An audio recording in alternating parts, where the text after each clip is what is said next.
You know that word left? Of course you do. We all use it every single day, probably without a second thought. But what if I told you that this simple four-letter word is one of the hardest working, most surprisingly complex words in the entire English language? Okay, let's dive right in and see what I mean. I mean, it's a real puzzle when you stop and think about it, isn't it? The word left seems to mean completely different, sometimes even contradictory things, depending on how you use it. So how on earth does it pull this off? Well, that's exactly what we're going to unpack right now. Just take a look at this. On one hand, turn left is a direction, right? Simple enough. But on the other hand, 3 apples are left is all about what remains, a direction versus a quantity. They feel like they have absolutely nothing in common, yet there's that same little word doing both jobs. So let's start by separating its roles. So first up, we have left the describer. In this job, its main function is to give us more information about something else in the sentence. In grammar terms, this is its job as an adjective.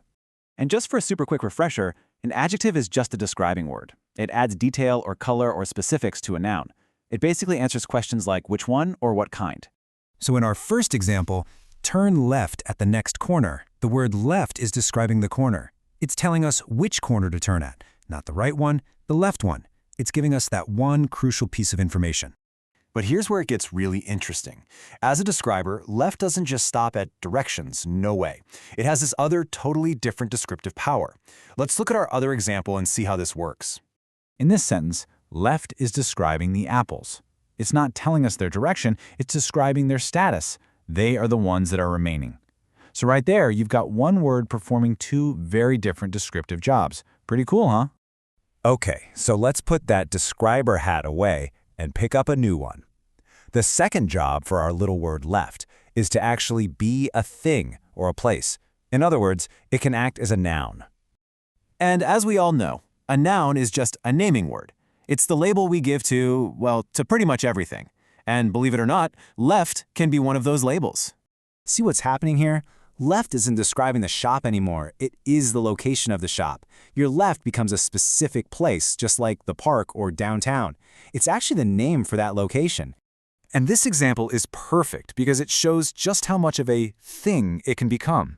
Here you can actually count lefts. You can have 1 left, 2 lefts, 3 lefts. It's a countable object. In this case, a specific kind of turn.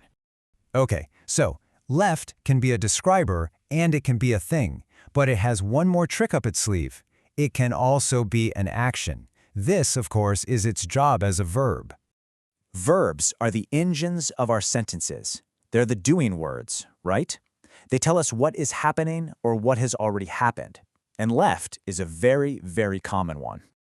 So here's the connection we all know, but maybe haven't thought about this way. Left is the past tense of the verb to leave. When you say, she left the room, you're describing an action that's already happened.